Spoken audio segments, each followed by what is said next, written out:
Welcome to Azure Cloud for Offensive Operations. So Hack Miami has been kind of a thing that I've loved for a long time. I came in 2014 or 15 was the first time, 2 years in a row, won the CTF.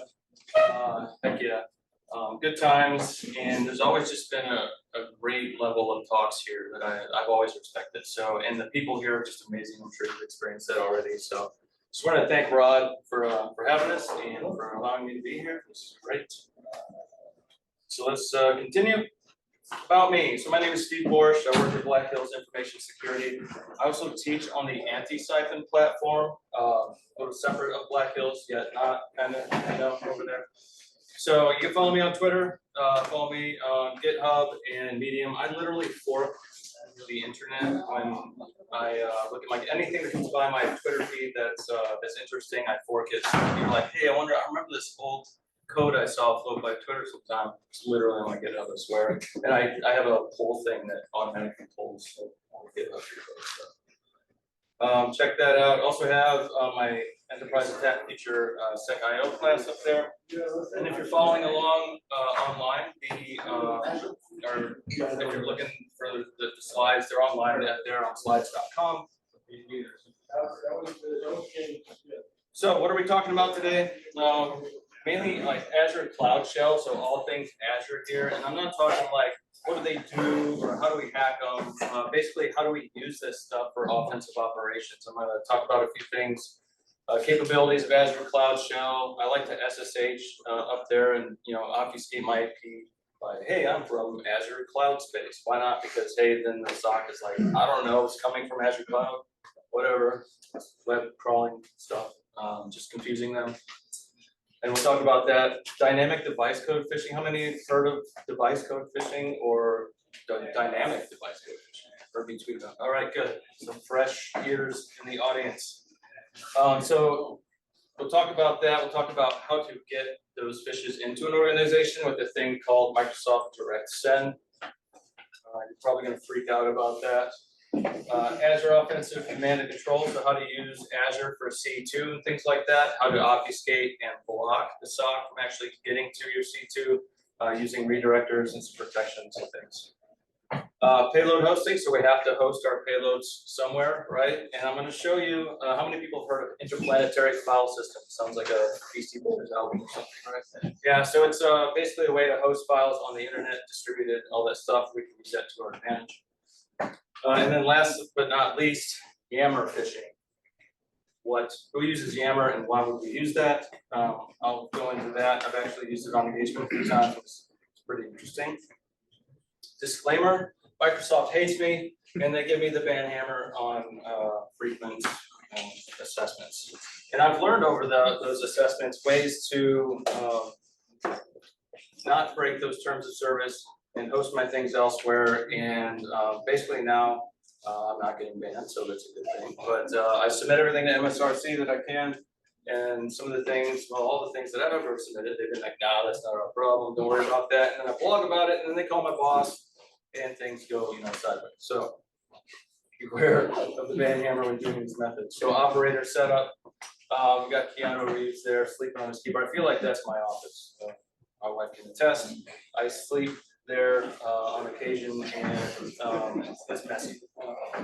So my setup is typically a Windows VM. I do this for a couple reasons. We've got Windows subsystem for Linux. It sucks in some ways, but it's great in others.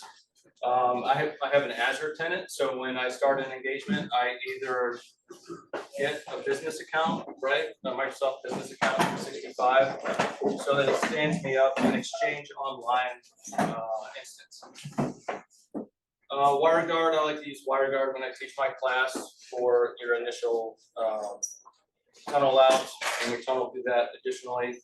dbeaver, who's heard of dbeaver before? Anybody? Yeah, it's an awesome database interaction tool. It'll download the ODBC drivers and everything for you, and then I proxy it through my C2, and I connect to the Oracle database, and then everybody freaks out, and that's it. And we do that, a lot of that through the SSH tunnels. And even on some occasions, we have our C2 isn't really C2, it's just SSH. And we've got some interesting ways get that off this stuff. So Azure Cloud Shell, familiar with Azure Cloud Shell? It's basically your shell in the cloud, right? For Azure, you can interact with it, you can create VMs, you can create Azure Front Door. You can do everything you can in Azure pretty much in the Cloud Shell. The commandlets are in there. And you can run Bash or PowerShell, so pretty cool. Like I said, I proxy from Azure Cloud Shell, so my IP address comes from this space in some cases. We'll show you how to do that. So you can get to the Azure Cloud Shell at portal.azure.com, shell.azure.com, or in Windows Terminal, you can open up the Windows Terminal, hit the drop down, and then there's a Cloud Shell linked in there. It does require a subscription because it has to create storage for the space that you can use, and that storage you can delete it and restart it, and when you restart it, you get an IP address. So there's some things we can do. So some key concepts. It's temporary, right? So if you don't keep working in it, it'll close out. So if you are doing things in there, you go make a sandwich and you come back, you're like, oh man, my tunnel died and all that stuff. We can run like watch ls or something just to keep the shell running, right? Let's see. So there's a 5 GB limit, so you can't really upload a huge payload. I don't know who's using, well, I do large payloads. But right now, also, it's only IPv4. I hope they fix that because, gosh dang it, they are not watching IPv6 as much as they should. They have implemented some stuff for the logs and things like that. But I think if we could do password spraying and phishing from IPv6, it might be a little more impactful. So I'm looking forward to when they enable that. Deploying a VM, just a simple example that you can do from Azure Cloud Shell. Create your resource group, a public IP. You can even give it a fully qualified domain. So I do that and I SSH to that instead of the IP address. And an awesome thing about that is you can create an FQDN for your VM and then go into it and use certbot and Let's Encrypt cert. So now all your stuff through Azure and Let's Encrypt cert behind it. But you'll still have the Azure website certificate. I'll show you. It's complicated. And you'll see by my terrible charts that I have in here. So our SSH tunnel, basically from Cloud Shell, will go to our Azure virtual machine with a reverse port forward on like 9050. You see that? There we go. And then, so from our attacker VM, we're going to SSH up to Azure virtual machine with that local port forward, which will then give us proxy into the Azure Cloud Shell. So now think about this. I did a webcast on it, and I didn't really talk about it a lot. But let's say you grab an administrator's credentials. You open a Cloud Shell or access token or something, and you open a Cloud Shell as that user. You can mount a virtual network. So you could then, in the Cloud Shell, mount one of their VNets and then use this tunnel to run tools like Inpacket and things like that against their internal infrastructure.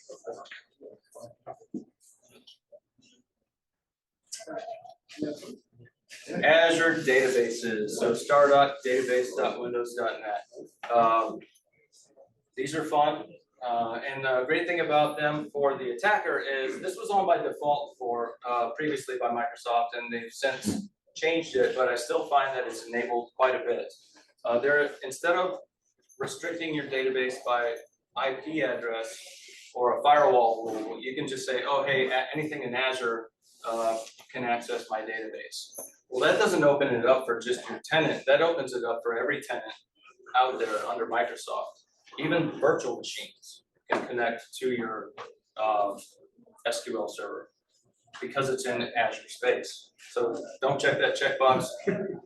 Restrict it like it should with IP address or firewall.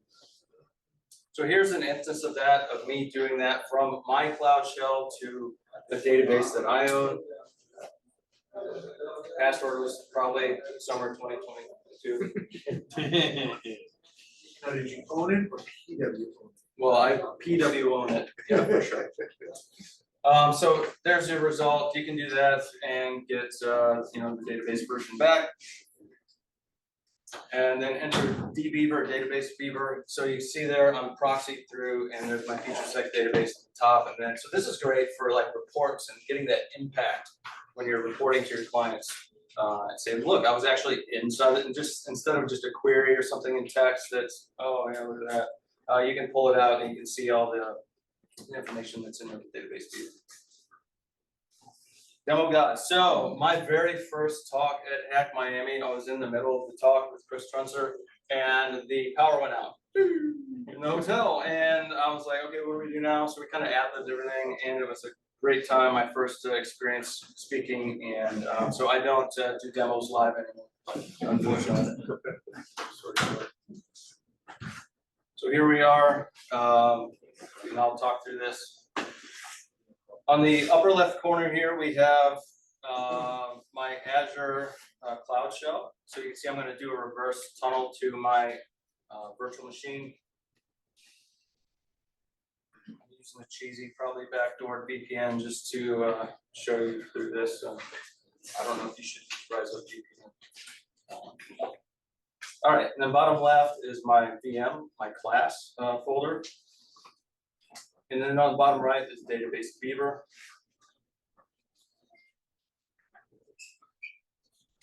And so here we go. I'm going to SSH from my local VM up my local virtual machine to my Azure virtual machine. But you can see there, I tried to hang on.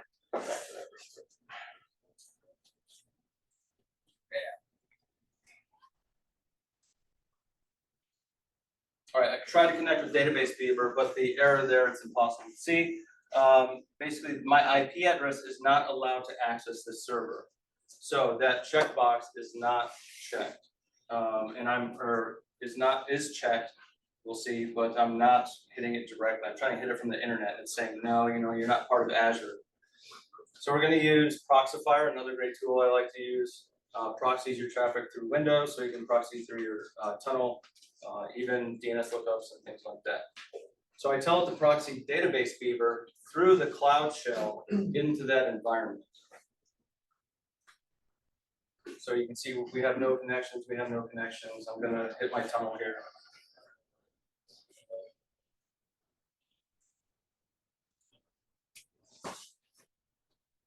All right, so now we got our connection going through, and then we can browse the database, take our screenshots, steal all the PII. Don't actually exfiltrate the PII, right? Just take some nice screenshots, give that to your client, and show impact. We like to generate fake PII then after that and do the exfiltration, not the actual stuff.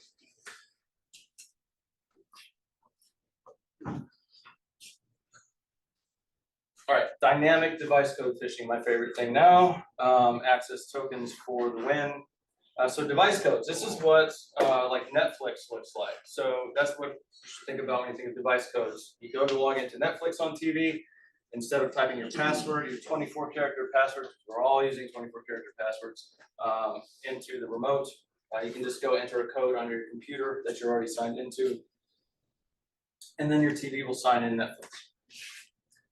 Discord, Slack have examples like that, but it basically provides you remote access, or the TV to access to the service. So Microsoft has the same type of issue here. Well, not issue, or maybe it's an issue.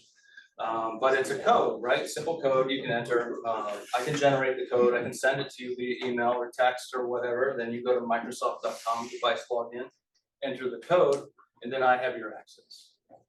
And there's just a couple caveats to that we'll talk about here in a minute. But enter token tactics, a tool that I and Bobby Cook, follow him down there at OX Boku on Twitter. Amazing, amazing researcher to follow. So we receive access and refresh tokens from those device logins. So access tokens currently have an hour of live time. Great, maybe we can get some emails, pull some stuff from Active Directory, but then we lose access. So those refresh tokens give us access for 90 days. We can continue to refresh access tokens. So if this fish works, you're in their environment for 90 days at least. Unless they change the password, revoke the tokens, kick you out, but you can usually stay there pretty quietly. Read and send emails, read and send Teams messages. So we'll do that. We'll gain access to an access token, and then use token tactics to swap it to a Microsoft Teams token. and then we can send Teams messages inside of the organization. And the most powerful part of token tactics is the refresh to other services commandlet. So we can refresh a graph token to like an Outlook token or a Substrate token or a SharePoint token or something like that to give us access to whatever resource we want. So there's token tactics on the GitHub down there, check it out. Again, slides are available on slides.com, and I'll pull that back up here at the end. Some important info, that 15-minute expiration from code generation. So when I generate that code and I have to send it to you in some form, as soon as I generate that code, I have 15 minutes for you to sign in. That's not a lot of time in the offensive world, especially in the red team, right? I may send an email in and the user may be at home or maybe on their phone or maybe away from their desk or something like that. So we have to extend that time, and that's what dynamic device code phishing does. The great thing about your token is it brings MFA with you. And then here's to the conditional access policies, but there's a caveat to this I'll talk about. So here's an example. So I have an Azure virtual machine up there, and I'm running PowerShell in Azure on Linux, yes. And then I'm going to run token tactics. So I'm going to create an Azure token and then the Outlook client so I can read emails if somebody enters this code. So then I'm going to go to Microsoft.com/device login. It forwards you to this URL. OAuth 2 device auth. It says, hey, you're signing into Microsoft Office from the United States. Keep that in mind. Wherever you generate that code from, that's where this will show up. So right now, if you use dynamic device code phishing for my website, I'll talk about this in a second, but you'll get anywhere in the world, and that's there for a reason. So hackers don't use it or use it. You have to do something different. I'll show you.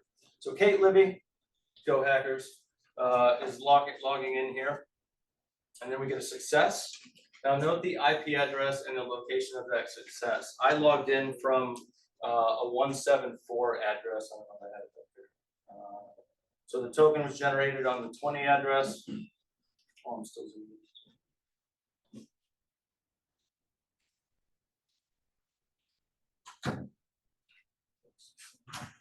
All right.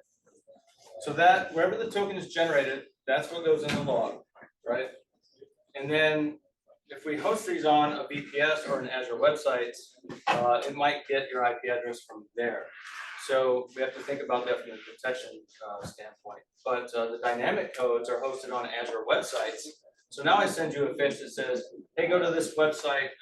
Your device has lost sync with Microsoft 365. And it could be Microsoft365.azurewebsites.net, because when you generate an Azure website, you get that azurewebsites.net TLD or domain. So we have 15 minutes now from the time they visit the website. So we get a lot of information from that. We can watch the logs on the website.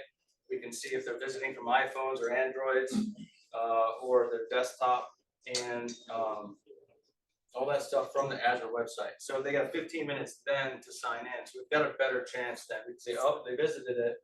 Now they're probably going to go sign in, because next they have to visit a Microsoft.com site to log in. Looks legit, and boom, we got Azure App Tools, another tool I wrote, suite of tools actually, specifically for Azure apps. Again, subject to Microsoft terms of use. But what these do is they deploy Azure applications easily with the AZ client. So like AZ web app up, and if you've got an HTML file in there, it'll deploy your web app. Super easy. You can create phishing sites, drive-by downloads, C2 redirections, anything under Azure websites that you can do, Node.js, Golang, you can run up there now, all kinds of stuff. And then dynamic device codes, which is what we're going to do. So how it works, this is my intense graph that I'm terrible at. So we have our Azure log source IP in big red up there under the Flux running cores anywhere. So some parts to this. We've got our adversary or our red teamer or something over here on the left. They have to go through the firewall to get to the internet and all that stuff. They have the SSH to their capture server. That's what that is there, that VM there. It's a capture server, and it runs a tool called capture server.py. And then it'll run PowerShell in the background anytime a user visits a specific URI. And when they do it, initiates token tactics on the back end and waits for that code, that session to come in. And it'll spit those codes out to file. So now you can just stand back and just let people fish, and you don't have to worry about, oh man, I gotta get in there. No, you've got the refresh token. You got 90 days. Just wait, right? Don't be in a rush. So in this case, we then in front of that have a Microsoft device codes.azurewebsites.net domain. So that's running in the app, and it's running a tool or a GitHub repo called Cores Anywhere, which basically any other site that allows the core stuff to pass through. So what the user has displayed on their end, I'll show you that. Looks legit. So we have the attacker traffic, the user traffic in orange coming up there, and all they see is the Microsoft device code website, Azure website that tells them to sign in with the code. That looks like this. So on the top left here, we've got that website, that Microsoft device code website with a code. And this is actually a legit email that I got from Microsoft for security something. I don't know, probably slapping me on the hand. So I just turned around and put it into a template and said, hey, thank you. Put it on the internet. And now it's a phishing site. So then there's my Azure App Tools on the right-hand side. We've got our captured token fish.py running on the bottom there, and waiting for those tokens to come in, and then it saves it to a token log. And then down here on the right, we have the index.html. I told you we could just deploy an index.html, and it's that easy. Well, you sure can.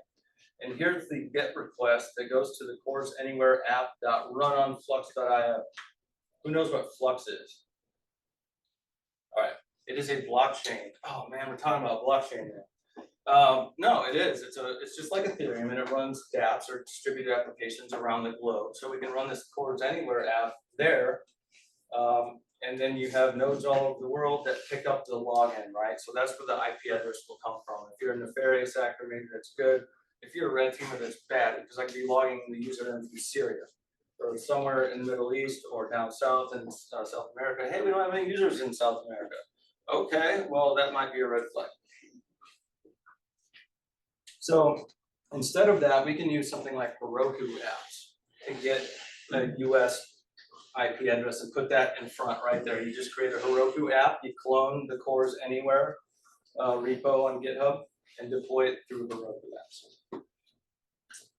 Then down here we have our capture server, dynamic device codes, east-us cloudapp.azure.com. So that goes and spits your capture token to this ID flag or request here, and you can change that to whatever you want as long as you capture that. Yeah. So it's ID equals and then the data. So when you generate a device code, it generates the device code and the user code. The device code gets shipped off to your capture server. So when the user enters the user code, Microsoft's like, oh, hey, that's you, and lets you know.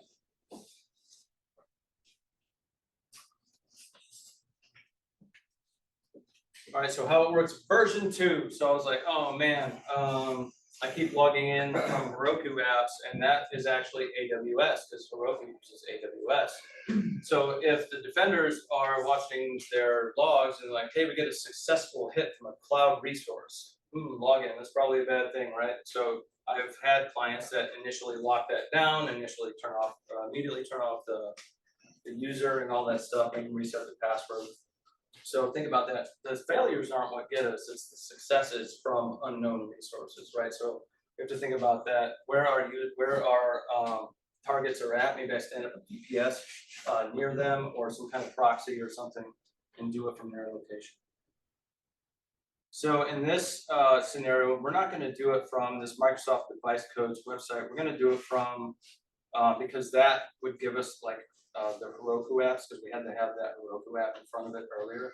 Well, let's just stand up another Azure website and run Cores Anywhere on Node. We'll just run our own Cores Anywhere, right? So then your IP address comes from Azure space. It's still up there, but but it's a little less suspicious maybe than other places. And there's a few, I mean, you can just get your mind going, where can you generate this device code? Wherever you generate the device code, that's where the log is going to show.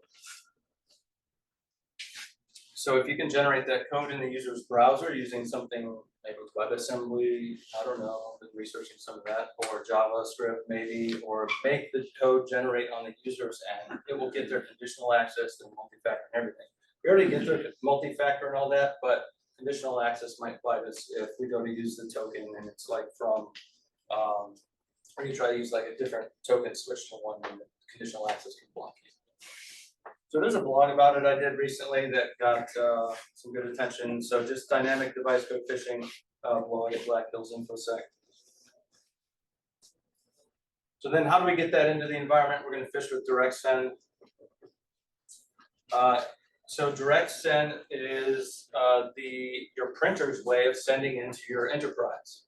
It's literally what it was for. Hey, I can hit print to my company email and I can be, I'm Joe, I can be Bob and send it to myself or send it to Bob and be somebody else. You can spoof basically internal to internal or on some occasions external to internal. And you can basically connect to this direct send endpoint or smart host as they call it, Microsoft calls it. Not very smart if it's SMTP open on the internet, right? So as soon as you create an Exchange Online instance with Microsoft 365, it creates this smart host at your company-com or IO or whatever, maybe not if you haven't registered a domain yet, mail.protection.outlook.com. Do that for your org when you leave this class, go telnet to it and you're gonna, why is this here? I don't know, we should lock this down. But basically you should restrict it. That blog post talks about my IP. So servers can only send from this IP or from this using this certificate, which is a better way.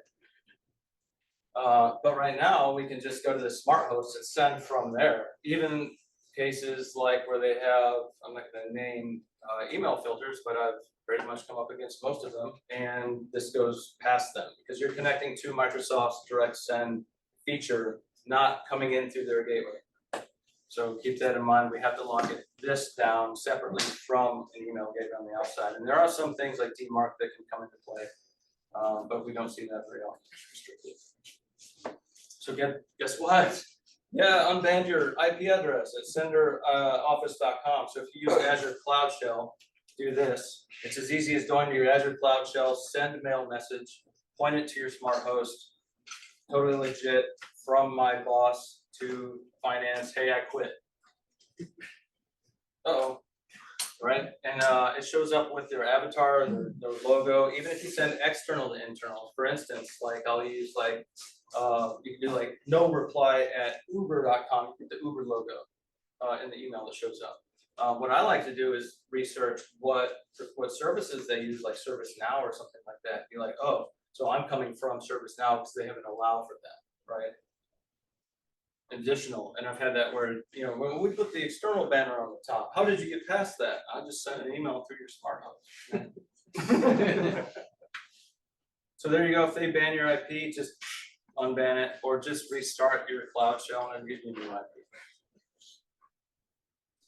All right, so let's check this out in action. I think my internet must be Amazon, so I'm going to speed some of this up. At top left, we have our dynamic device codes.azurewebsites.net website. So that's going to host the code generation.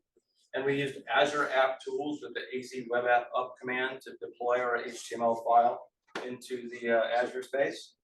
Same thing, I'm using cores anywhere on run on Flux. It points that to the device code login API. Right, and you can change the resource there. So right now we're getting a graph.windows.net token. That's the older style token. We can get a new graph token, we can get an Outlook token, we can change whatever because we can switch it later. So then on the left, we've got the capture token fish running. We've got port 443. How do we do that? Well, because on our VM, we use certbot to get a Let's Encrypt cert, but the traffic is coming to the Azure website and nobody really cares because the client doesn't see that. So it'll drop a token log, so you can see there, I browse to dynamic device codes.azurewebsites.net. There's that template I showed you. and then boom, we get a device code from Microsoft. Now all the user has to do is log into that.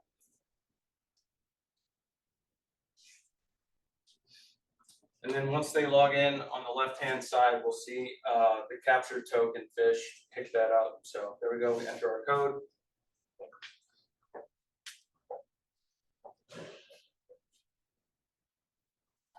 I'm gonna log in as myself. Look, Taiwan, it said I was coming from, because it was that Cores Anywhere on Flux app. So we changed that.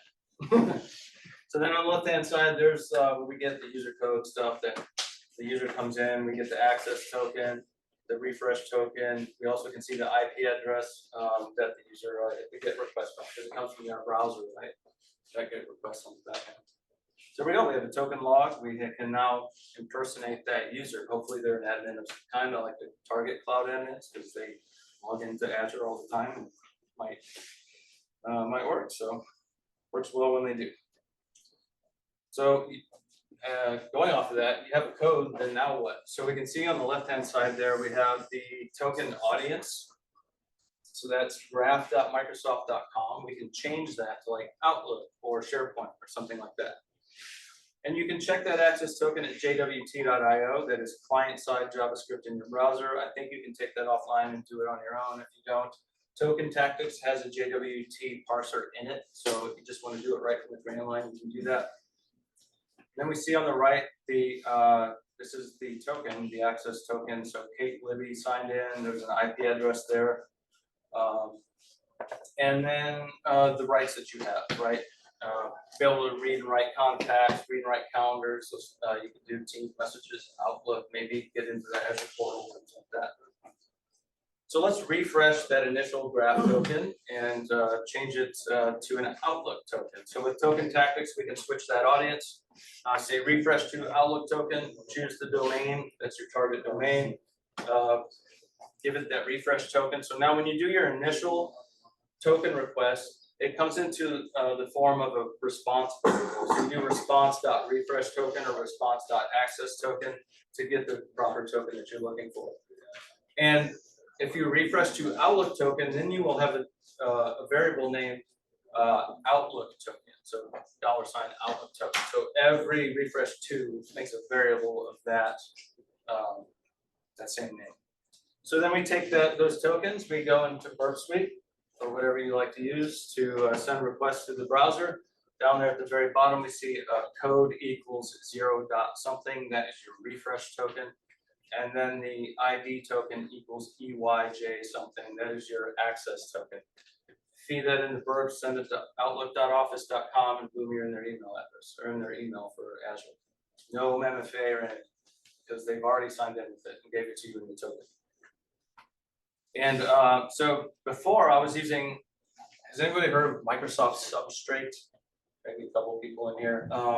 It's basically the underlying, I don't know, I found one snippet on the internet about it, but it's the underlying thing for all Azure and 365 objects. So like your calendar is an object, your mail is an object. So Substrate, you could used to go to like Substrate, office.substrate.com/EWS, and you could get to the Exchange Web servers there and with basic auth and stuff like that. And we can also open that email using Substrate, but after my posting and everything and lack of MSRC action, they shut it off. So then I had to wait for TrustedSec to come out with a blog on how to do this GET request, which fixes my old GET request. So thanks to TrustedSec. Check out their blog as well. And I have that OVA request V2 on my repo, so you can get into that. Post access tooling, right? More tools, the better. Start with the basics, we work our way up. So the first thing I do in gain access to cloud resources is what? Dump all the email addresses. So that then if I get kicked out, I can then refish my way, re-password spray, do whatever I need to do to get back in. With those tokens, you can then also use things like Road Recon or Bark, which is part of Azure Hound suite of tools. And then Azure Hound, which will basically graphically map your Azure for you. You can run that with Token Tactics tokens that you get. And then Teams Filtration is a great tool. And I thought I had added AAD internals, but I have to give a shout out to AAD internals, Dr. Nestori. He's got a great blog, it's, 0365.com. I think 0365 blog, something like that. Check it out. It has a whole kill chain for Azure in there and how his tools interact with the different parts of Azure. We use them for offense. You can send Teams messages and things like that, take over accounts, backdoor the administrator, all kinds of good stuff. All right, so let's get to the offensive Azure command and control. There aren't any subs lurking off the coast, are there?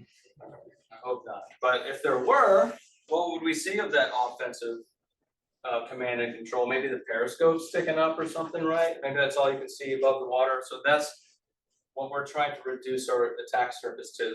They just see the periscope and maybe it's a floating stick. I don't know.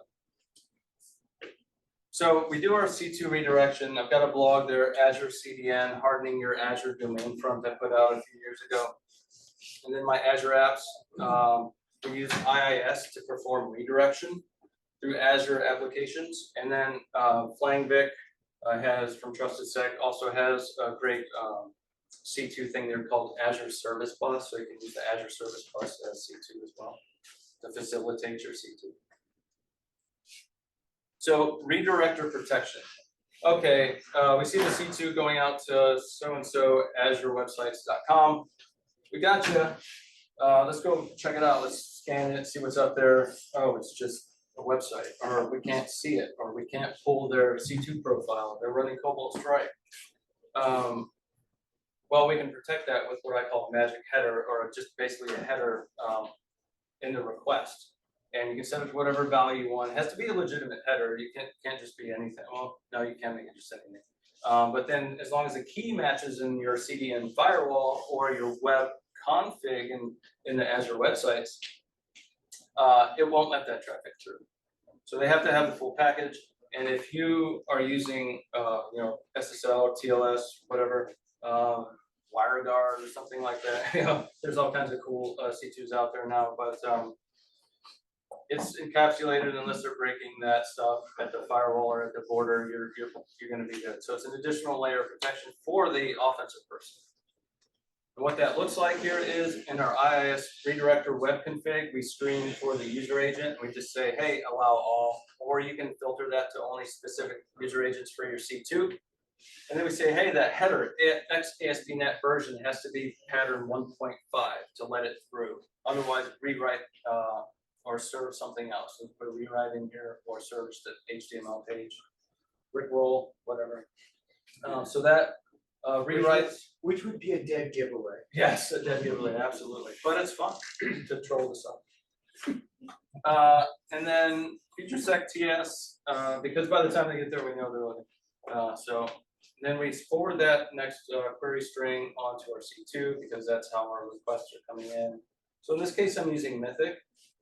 MYTHIC is a C2 platform, and we can set our callback host here to feature sec dir or whatever we want to azurewebsites.net. You can make it something, a doppelganger for company name. You can make it whatever benign name you want or something enticing, because really they may not see that unless they're looking for those logs, which most do, but they won't have the header. There you go. You put the header down there at the bottom, next to ASP.NET version. And then when we do our request, it'll come through. So I like to turn off a couple settings in Azure websites.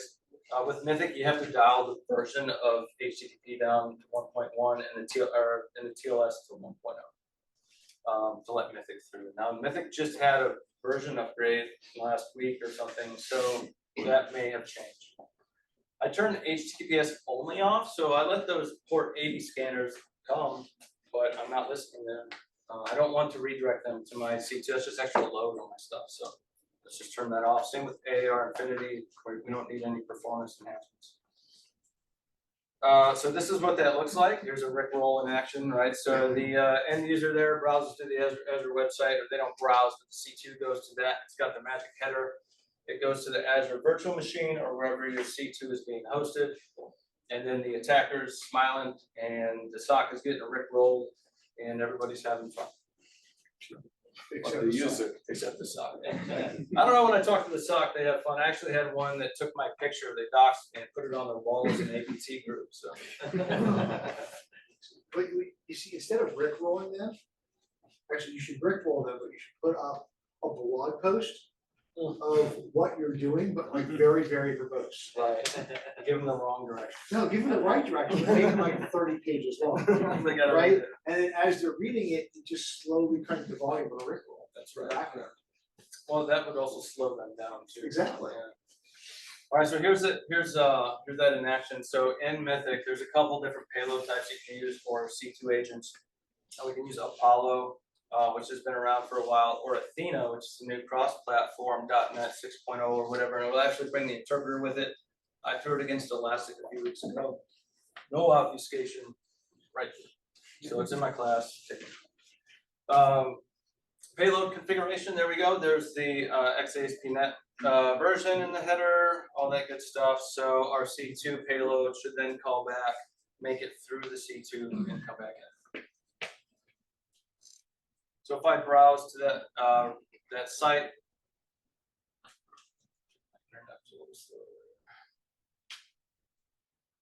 we just get under construction or whatever you place there. You can redirect them to their own site. Actually, what I like to do is, for my phishing campaigns, there is a web extension or a browser extension called Save Page Read. So I go to their Citrix portal, Save Page Read, plop that into my Azure websites, deploy it. Now I've got their Citrix portal. Then I can have them get redirected from that, or drop a payload. Hey, you need to update your Citrix client or whatever, and then go for it. All right, so that's how basic redirection works with header protection in Azure. Payload hosting, so we got to host that stuff somewhere. So you can have file sharing. So Azure 365, SharePoint, OneNote, Yammer, all of these places and more, storage blobs, you can host your file shares or your payloads. Azure websites though, you put it up there, it's at risk because Microsoft does look at that stuff. Defender is enabled up there. So Azure website file hosting, you get that trusted domain and IP range, easy deployment with the AZ client up, web app up. And you can change your MIME types in the web config, depending on the user's getting an ISO file or a zip file or exe or whatever, depending on. So instead of putting your payload right on the Azure website, it's getting scanned by Defender, possibly getting nuked by Microsoft, and then your subscription gets nuked. I do this little 1-2 punch. You can make this any website it pulls from, but I do IPFS because IPFS has some interesting gateways to the interplanetary file system. So interplanetary file system, distributed network of files, basically splits your files up, hashes them, keeps them on your computer, unless you put them out and pin them somewhere else. So what this does is they have to look up your file by hash, and then it will come grab your file, do all that stuff. So we can say, let's use Cloudflare's IPFS gateway to get through their protections, right? Their proxy protections and things like, hey, we allow Cloudflare SSL service, cool, let them through. And there's a bunch of other IPFS gateways out there you can find if you Google those. Or we redirect them to google.com, 302, or do whatever you want. But if they have to go to your URI, so I just set my payload here. And we'll show the payload hosting demo. So on the top left corner there, we've got so listing on 5001 is our IPFS node. So we actually run a node in Azure VM. Now that helps us with syncing. So if you run IPFS on your VM at home, you might get 30, 40 clients unless you open a port forward on your firewall, right? Or if you don't allow UPnP or map translation or whatever, it might be an issue of delay. So I like to just put it out there. They can't scan it, they can't search your files or anything like that because it's hashed into this. They have to have the file hash. So keep that in mind. What we do is right hand side, we've got that app.js, that's a node app. and some interesting caveats. You have to put an environment variable up there because Azure Websites gets a random one, so you just assign it. But we have that redirecting to Cloudflare IPFS. So then I'll browse to a website here and you'll see what that dropper looks like. Now that website could be anything. Like I said, go to one of their portals and just clone it with save page lead. So we added the inbound port for port 4001, that is Interplanetary File Systems RPC port. So we let the internet sync with that. Then we'll get like 600 or 1,000 nodes syncing with us. And then as soon as we put a file on IPFS, it can fetch, if they have the hash, they can find it like that. Because we don't want to have to wait a day for a file to sync or whatever. We're doing it on a VM, which totally happens. So there we go. I just browsed to it. It redirected me to Google. But if I go to the payload, my payload URI instead, we get the little drop down. Of course, I'm dropping the cats.exe straight to this. So there's a little smart screen Microsoft Defender there. We have plenty of ways to work on evading that. But there you go. So that's a simple payload hosting site. Now, again, you would clone something legit, so they have that there instead of just an empty page that downloads the file. And you can forward them to like downloads or something like that, or put the file right there. Okay, last but not least, some Yammer phishing. Yammer is a Microsoft. I think they renamed it recently. You know what they named it? It's still Yammer. Is it still Yammer? Okay. Yeah, but the logo's cool. Or Yeah, the logo's maybe cool. like Viva or something. And you gotta get an E10 license. So with Yammer, it's basically like Facebook for your corporation or for you or whatever. You get a little community. So like I created FutureSec help desk. I put the OneDrive. You can make it whatever you want. You can change the splash page. You can make it their company's logo. And I do all that when I do my phishing. Then you can create discussions and polls and all that stuff, and invite those users from other companies into your Yammer community. How do you do that? All right. So we just send them an invite. Guess where that comes from? Notifications@yammer.com. So most places allow that through their mail filters. You get in, you get a catchy title, you get that logo to be their logo or something they use. I use like information systems support community so that they're, oh, hey, it's IS, information systems or IT. Maybe you can put a little urgency in there as well to get them to click. You can also attach files. It's basically SharePoint. Everything up there is SharePoint. Team, SharePoint. OneDrive, SharePoint. So we're going to attach some files up there and say, hey, your PC is required to be updated today. Install the file attached here as soon as possible. You can even give yourself a blue check mark. You're legit. Didn't pay for it. Well, you did pay for it. I mean, you're buying a subscription to do it, so you did pay for it. Share directly. So you can just, hey, I've got C2 malware, here you go. And but it does come from whatever user from the tenant you created. So when I, go against another company, I create a tenant. It could be generic in name, it could be a doppelganger or something like that, because most scanners are going to see those ENS entries. So we can share those critical updates directly, but it would come from that person. I'll just leave it outside. And that's it. So that is basically a lot of the ways that I use to attack an enterprise using Microsoft and its various platforms and resources to my benefit. And I really find that it is also to the benefit of our clients, right? They, wow, we didn't even think about that. Yammer phishing, Teams messages, and if you didn't know, Microsoft allowed business-to-business Teams communications last year. So if you buy this exchange, it's like $6 a month. I mean, you can cancel it. Tier license for 365 business license. You can then send Teams messages directly to that company, unless they specifically have turned that off. And I find 9 times out of 10 they have it.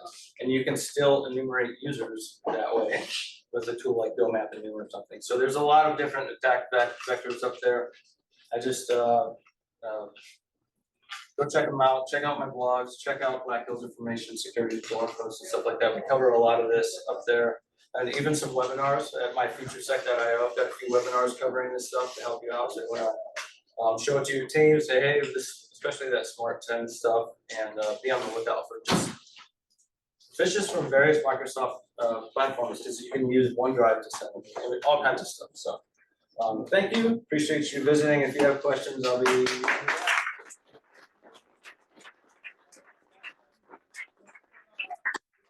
Slides. Here's the URL up here at the front. Oh my goodness. This is an HTML. Don't begin. Right down there, slides. Oh, come on.